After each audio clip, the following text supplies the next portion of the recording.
Dear student welcome back to my channel. यही channel रे आपण माने पाई परिबे educational board from class 6 to 10। तो आपण माननकु जो टॉपिक रे दरकार सेटा सीबीएसई हो या स्टेट बोर्ड हो तो आपण माने कमेंट रे निश्चय जणाइबे, मु सही टॉपिक ऊपर वीडियो करिवि। ठीक अछि। तो आज हम पढ़िबा जो स्टेट बोर्ड ची सप्तम श्रेणी रो प्रथम अध्याय आम चारिपटे थिबा बड़ संख्या। तो ସେଇଠି ମାନେ ଆମକୁ ଲକ୍ଷ୍ୟ ଏପରି ଲକ୍ଷ୍ୟ ସଂଖ୍ୟା ସହିତ ପରିଚିତ କରିବା ପାଇଁ ଏକ ସୁନ୍ଦର ଗପ ଦିଆଯାଇଛି, ଯାହାକୁ ମୁଁ ସର୍ଟରେ ଆପଣମାନଙ୍କୁ କହୁଛି ଯେ ରାମନାଥ ଥିଲେ ଆମ ରାଜ୍ୟର ବରଗଡ଼ ଅଞ୍ଚଳର ଜଣେ ଚାଷୀ। ସେ ତାଙ୍କ ଜମିର ବିହନ କିଣିବା ପାଇଁ ନିୟମିତ ଭାବରେ ଡେଲି ପରି ମାନେ ଡେଲି ଭାବରେ ନିୟମିତ ଭାବରେ ସେ ବଜାରକୁ ଯାଉଥିଲେ। ତ ସେ ବଜାରକୁ ଥରେ ଯାଇଥିଲେ, ସେଠାରେ ସେ ଶୁଣିବାକୁ ପାଇଥିଲେ ଯେ ରାଜୁ ଓ ସୁରଭି ସେଠାରେ କଥା ହେଉଥିଲେ, କିଛି ଧାନର ବିହନ ସମ୍ବନ୍ଧରେ ସେମାନେ ବିଷୟରେ କଥା ହେଉଥିଲେ। ତ ରାଜୁ କହିଲା ଯେ ପୂର୍ବ କାଳର ଲୋକମାନେ ଥିଲେ, ସେମାନଙ୍କ ସମୟରେ କ'ଣ ନା 1 ଲକ୍ଷ ପ୍ରକାରର ଧାନ ଥିଲା। 1 ଲକ୍ଷ ପ୍ରକାରର ଧାନ ଥିଲା। ଭାବିପାରୁଛନ୍ତି ତ 1 ଲକ୍ଷ କେତେ ବଡ଼ କିସମର। ଆମେ ତ ଏବେ କେବଳ ହାତ ଗଣତି 3-4 ପ୍ରକାର ଧାନର ନାମ ଜାଣିଛେ କହିଲେ ଚଲେ। ତ ଆଗ କାଳର ଲୋକମାନେ 1 ଲକ୍ଷ କିସମର ଧାନ ସେମାନଙ୍କ ସମୟରେ ଚାଷ ହେଉଥିଲା। ଠିକ୍ ଅଛି। ତ ପୁଣି ଚାଷୀମାନଙ୍କୁ ବଜାରକୁ ଆସି ବିହନ କିଣିବାକୁ ପଡ଼ୁଛି ଏହି ସମୟରେ।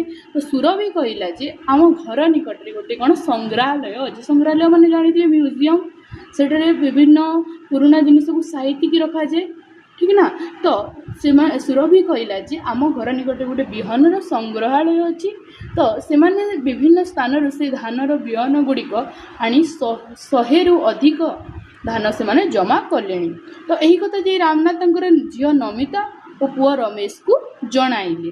ତ ଆମ ଦେଶରେ 1 ଲକ୍ଷ କିସମର ଧାନ ଅଛି ବୋଲି ସେମାନେ ଶୁଣି ସେମାନେ ଆଶ୍ଚର୍ଯ୍ୟ ହୋଇଗଲେ ଯେ 1 ଲକ୍ଷ। ସେମାନେ ତ କେବଳ 3 କିମ୍ବା 4 ପ୍ରକାର ଧାନ ଜାଣିଛନ୍ତି। ସେଟା ସେ ବିସ୍ମିତ ହୋଇ ସେମାନେ କହିଲେ କି 1 ଲକ୍ଷ ମାନେ ସେମାନେ ମାତ୍ର 3 କି 4 ପ୍ରକାର ଧାନର ନାମ ଶୁଣିଛନ୍ତି, ମାତ୍ର 1 ଲକ୍ଷ। ତ ଆମେ ଯଦି 1 ଲକ୍ଷ ପ୍ରକାର ଧାନ ଯଦି ଆମେ ପ୍ରତ୍ୟେକ ଦିନ ଗୋଟେ ନୂଆ ପ୍ରକାର ଚାଉଳ ଖାଇଲେ ମଧ୍ୟ ମାନେ 1 ଲକ୍ଷ ପ୍ରକାରର ଚାଉଳର ସ୍ୱାଦ ଆମେ ଜାଣିପାରିବା ନାହିଁ। ତ ଆମେ କ'ଣ ଆମେ ଦେଖିବା 1 ଲକ୍ଷ କେତେ।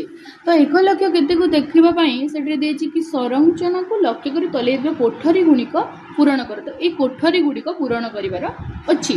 ତ ଦେଖିବା ପ୍ରଥମେ ଦେଇଛି କ'ଣ 3 ଅଙ୍କ ବିଶିଷ୍ଟ ବୃହତ୍ତମ ସଂଖ୍ୟା। ତ ଆମେ ଜାଣିଛେ 3 ଅଙ୍କ ବିଶିଷ୍ଟ ବୃହତ୍ତମ ସଂଖ୍ୟା ସମାନ କେତେ 999। ତ 999ରେ ଯଦି ଆମେ 1 ଯୋଗ କରି ଦେଉଛେ ତାହେଲେ କ'ଣ ହେଉଛି 4 ଅଙ୍କ ବିଶିଷ୍ଟ କ୍ଷୁଦ୍ରତମ ସଂଖ୍ୟା ନା 1000 ହେଇଯାଉଛି। ତାହେଲେ 4 ଅଙ୍କ ବିଶିଷ୍ଟ ବୃହତ୍ତମ ସଂଖ୍ୟା କ'ଣ ନା 9999। ତ ଯେବେ ଆମେ 9999ରେ 1 ଯୋଗ କରିଦେଉଛେ, ଦେଖନ୍ତୁ 3 ଅଙ୍କ ବିଶିଷ୍ଟ ବୃହତ୍ତମ ସଂଖ୍ୟା କ'ଣ ହେଲା ନା 999। ଏବଂ ଯେତେବେଳେ ଆମେ 3 ଅଙ୍କ ବିଶିଷ୍ଟ ବୃହତ୍ତମ ସଂଖ୍ୟାରେ 1 ଯୋଗ କରିଦେଉଛେ ତାହେଲେ ଆମକୁ 4 ଅଙ୍କ ବିଶିଷ୍ଟ କ୍ଷୁଦ୍ରତମ ସଂଖ୍ୟା ମିଳୁଛି। ଯେତେବେଳେ ଆମେ 4 ଅଙ୍କ ବିଶିଷ୍ଟ ବୃହତ୍ତମ ସଂଖ୍ୟାରେ ଆମେ 1 ଯୋଗ କରିଦେବା କ'ଣ ମିଳିବ 5 ଅଙ୍କ ବିଶିଷ୍ଟ କ୍ଷୁଦ୍ରତମ ସଂଖ୍ୟା ମିଳିବ। ମାନେ କି 9999ରେ ଯଦି ଆମେ 1 ଯୋଗ କରିବା ଆମକୁ ମିଳିବ 5 ଅଙ୍କ ବିଶିଷ୍ଟ କ୍ଷୁଦ୍ରତମ ସଂଖ୍ୟା। ନା କ'ଣ ମିଳିବ 1 ଅୟୁତ। ଯେଉଁ 5 ଅଙ୍କ ବିଶିଷ୍ଟ କ୍ଷୁଦ୍ରତମ ସଂଖ୍ୟା 9999ରେ ଆମେ ଯେତେବେଳେ 1 ଯୋଗ କରିଦେଉଛେ ଆମକୁ ମିଳିବ ନା 5 ଅଙ୍କ ବିଶିଷ୍ଟ କ୍ଷୁଦ୍ରତମ ସଂଖ୍ୟା, ଯେଉଁଟା 10000 ବା 1 ଅୟୁତ। ଠିକ୍ ଅଛି। ତ ଏଟାକୁ ଆମେ କମା ବ୍ୟବହାର କରି ଲେଖିବା। କମା ବ୍ୟବହାର କେମିତି କରାଯାଇଛି ଜାଣିଛନ୍ତି? 3ଟି ଅଙ୍କ ପରେ ତାପରେ 2ଟି ଅଙ୍କ ପରେ ଏପରି ଭାବରେ କମା ବ୍ୟବହାର କରାଯାଏ। ଠିକ୍ ଅଛି। ତାହେଲେ ଏବେ ଆମେ କ'ଣ ଦେଖିବା ଯେ 5 ଅଙ୍କ ବିଶିଷ୍ଟ ବୃହତ୍ତମ ସଂଖ୍ୟା କିଏ? 5 ଅଙ୍କ ବିଶିଷ୍ଟ ବୃହତ୍ତମ ସଂଖ୍ୟା କିଏ ନା 69,999। ମାନେ କି ଅଥବା ପଢ଼ିପାରିବା ଆମେ ଏକୁ 9,99,999। ତ ସେତେବେଳେ ଆମେ ଏହା ସହିତ 1 ଯୋଗ କରିଦେଉଛେ କ'ଣ ମିଳିବ 5 ଅଙ୍କ ବିଶିଷ୍ଟ ବୃହତ୍ତମ ସଂଖ୍ୟା ଅଛି। ତ ସେଥିରେ ଆମେ 1 ଯୋଗ କରିଦେଲେ କ'ଣ ମିଳିବ 6 ଅଙ୍କ ବିଶିଷ୍ଟ କ୍ଷୁଦ୍ରତମ ସଂଖ୍ୟା। ମାନେ କି 6 ଅଙ୍କ ବିଶିଷ୍ଟ କ୍ଷୁଦ୍ରତମ ସଂଖ୍ୟା ଯିଏକି 1 ଲକ୍ଷ। କେତେଟା ଶୂନ ଲାଗେ ପିଲେ? ଏଥିରେ 5ଟି ଶୂନ ଲାଗେ।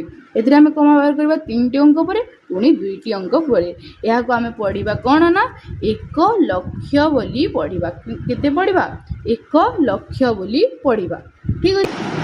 तापर पुणी एपरी एक संरचना हमको दिया जाइछि ताले एपरी एक संरचना को आमे किपरि पूरण करिया देखंतु प्रथमे देछि कोन 49,995 ठीक अछि पुणी देछि 49,996 तापर कोन आसीबो ना 49,997 आसीबो ठीक अछि जानि जंती परवर्ती संख्या से परवर्ती संख्या हिसाब रे एक बढ़ी बढ़ी चली पुणी आसला 49,998 पुणी कि आसीबो 49,999 एटा क्यों अंक विशिष्ट बृहत्तम संख्या ना 5 अंक विशिष्ट बृहत्तम संख्या ठीक अछि या पर कि आसीबो ना 1 लक्ष एगरे केतेटा शून्य पिला माने 5टी शून्य ठीक अछि 1 लक्ष आसीबो 1 लक्ष परे पुणी कि आसीबो 1 लक्ष 1 आसीबो पुणी कि आसीबो 1 लक्ष 2 आसीबो पुणी कि आसीबो 1 लक्ष 3 आसीबो पुणी कि आसीबो 1 लक्ष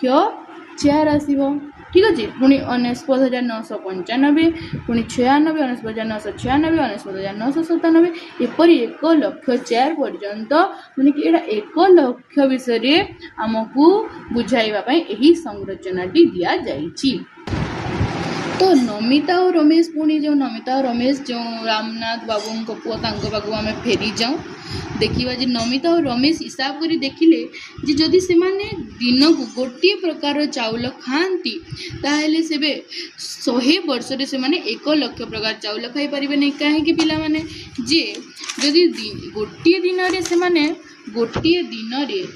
जो 1 प्रकार चाउल खाइबे ताहेले 100 दिन रे कोन अब 100 प्रकार चाउल खाई पारिबे ताले 1 लक्ष प्रकार चाउल से माने खाई पारिबे नाही ठीक अछि पुणी हमको देइछि देखिबा जे नमिता एटारे प्रस्ताव करिछि जदि हम दिन को 2 प्रकार चाउल खाइबा 2 प्रकार चाउल खाइले जदि दिन को 2 प्रकार चाउल खाउछि ताले 100 दिन रे 200 प्रकार चाउल धरबा 1 लक्ष चाउल होई परिबो कि होई न पारे जदि पुणी कहिला कोन जदि दिन को 3 प्रकार चाउल खाए एटा आपण माने निजे करिबे मते न जानिले कमेंट करि बताइबे जे 3 प्रकार चाउल जदि जने खाए ताले 100 वर्ष जीवन काल रे 1 लक्ष प्रकार चाउल खाई पारिबो कि जदि 3 प्रकार चाउल दिन को 3 प्रकार चाउल खाउची ताले खाई पारिबो कि पुणी गुटे संख्या नेछि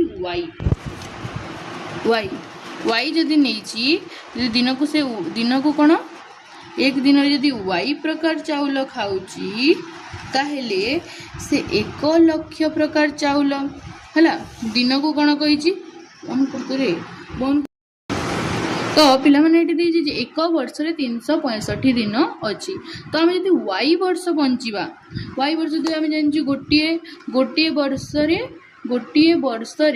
केते दिन 365 दिन जदि हम y वर्ष बंचिबा ताले y गुणन 365 दिन बंचिबा ठीक अछि ना तो एबे हमें y पई गोटे संख्या टी नेबा आ देखिबा से 1 लक्ष रो केते निकटतर होउची एही 3 वाला जो नंबरटा कहली आ एही नंबरटा आपण माने कमेंट करी बताइबे जदि न जानिली ताहेले मु आपनको मानको नेक्स्ट वीडियो रे पुणी बतै देबी ठीक अछि। तो आमे एबे देखिबा नेक्स्ट नंबर जो हमर अछि तो देखिबा 2011 जनगणना अनुसार बरगढ़ सहर जनसंख्या प्राय 83,651 थिला यह 1 लक्ष रु केते कम तो कहा जाइछि जे 2011 मसिया रे गोटे जनगणना हेतिला 2011 मसिया रो जनगणना हेतिला जेउथिरे कि बरगढ़ सहर रो कोन जनसंख्या बरगढ़ सहर जनसंख्या केते थिला कहिछि जे बरगढ़ सहर जनसंख्या थिला 83,651 जो एही 83,651 संख्याटी अछि ताहा 1 लक्ष रु केते कम तो केमिति जानिबा 1 लक्ष रु एही संख्याटी केते कम तो कोन करिबा ना 1 लक्ष रु केते कम जानिबा भाई कोन करिबा 1 लक्ष रु एही संख्याटी को वियोग करिबा 83,651 को वियोग करिबा तो हमर केते ही जीवो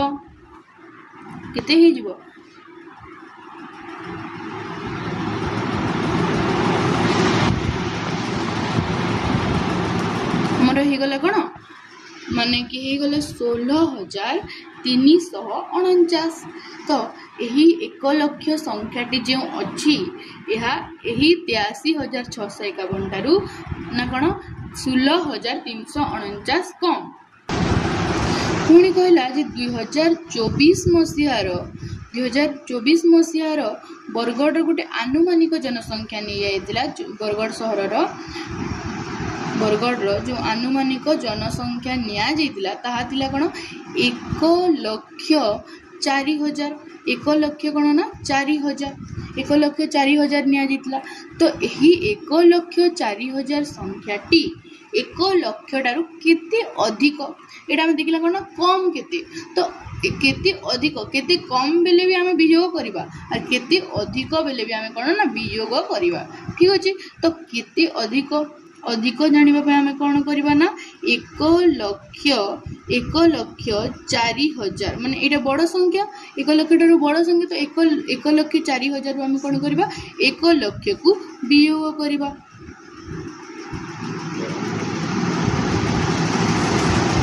ठीक अच्छे 1,00,000 को आम एवं विजय करवा। तो कौन हो ना आमर हो 4,000 माने यही संख्याटी 4,000 अधिक। ठीक अच्छे।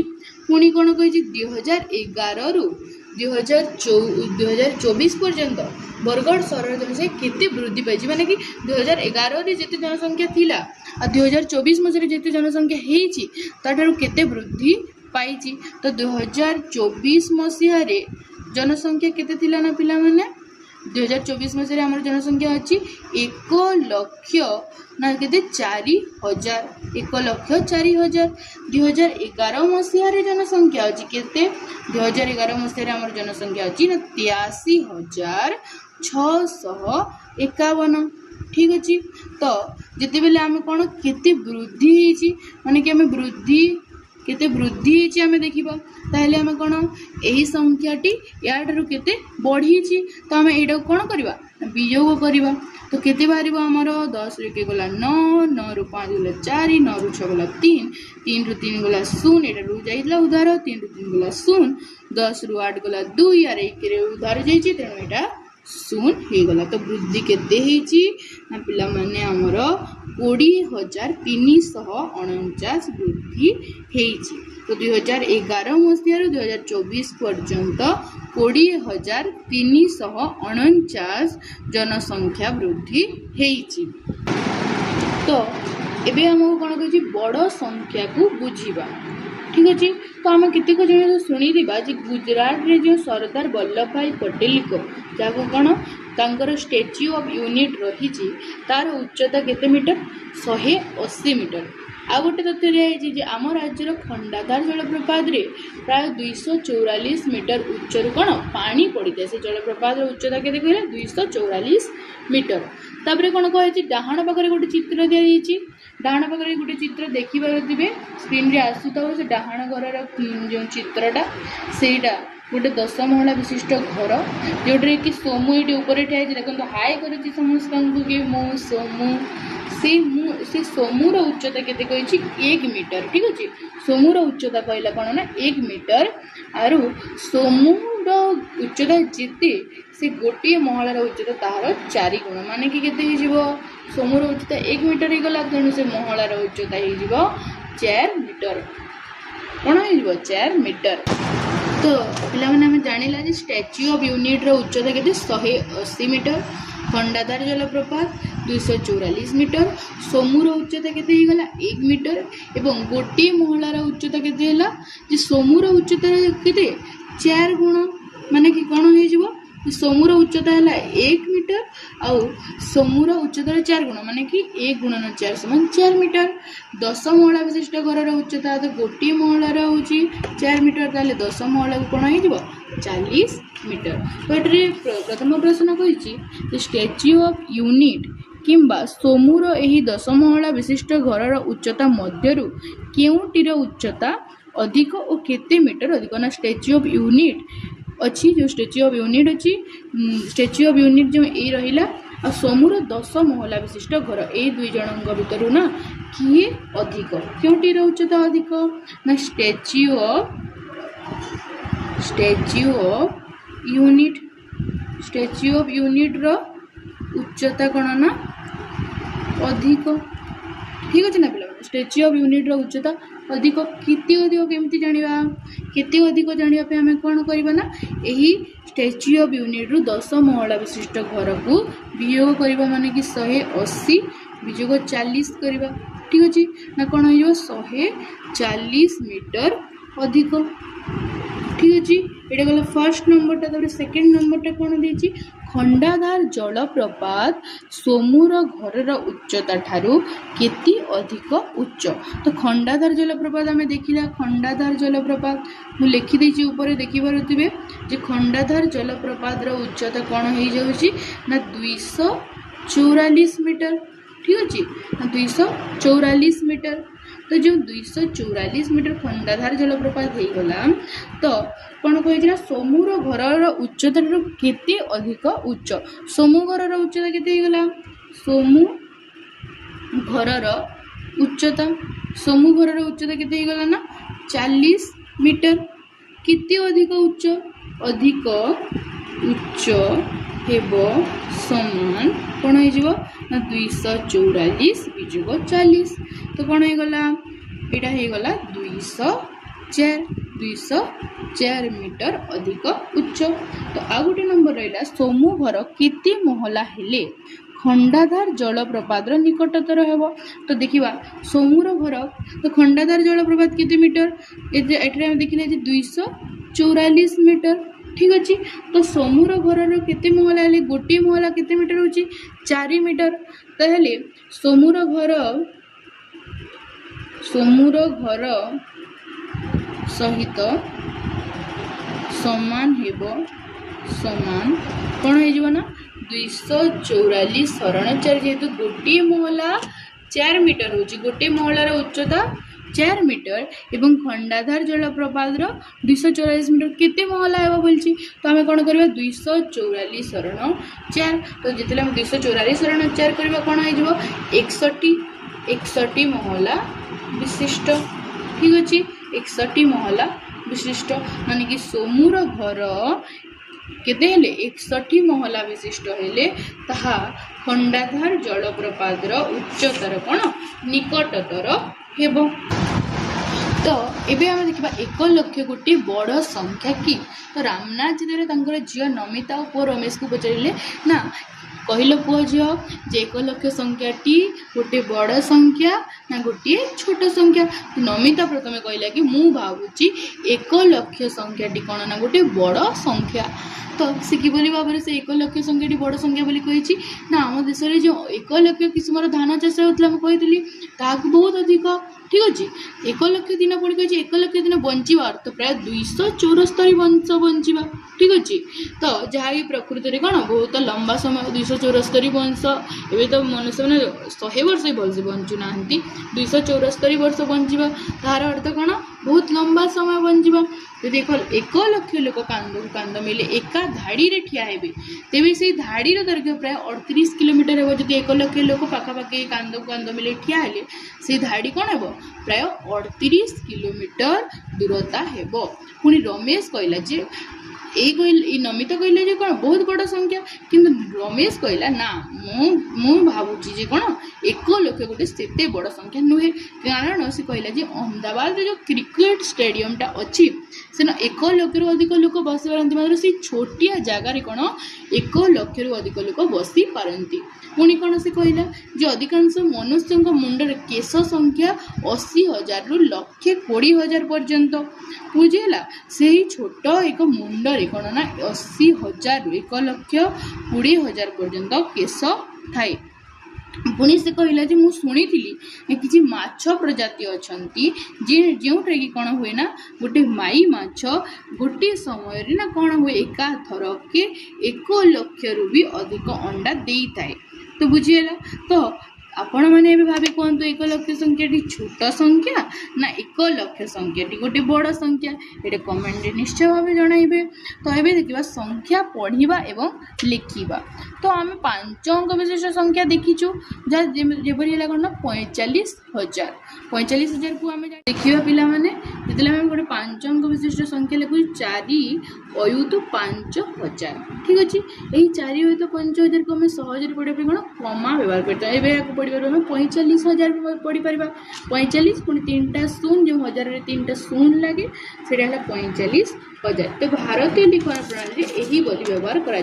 तो आम आउ केतक संख्या देखा किपरि पढ़ा जाए देखा किपरि पढ़ा जाए देखा ठीक अच्छे। तो यह आम पढ़ले कौन पढ़ा ना 12 लक्ष ठीक अच्छे 78,000 कौन पढ़ा 78,830 ठीक अच्छे। पुणी यहीटा को पढ़ले आम कौन पढ़ा ना 15 लक्ष 75,000 यहाँ पढ़ा। पुणी यही नंबरटा आमको देजे प्रत्येक संख्या को अक्षर रे लेख बोली देजी।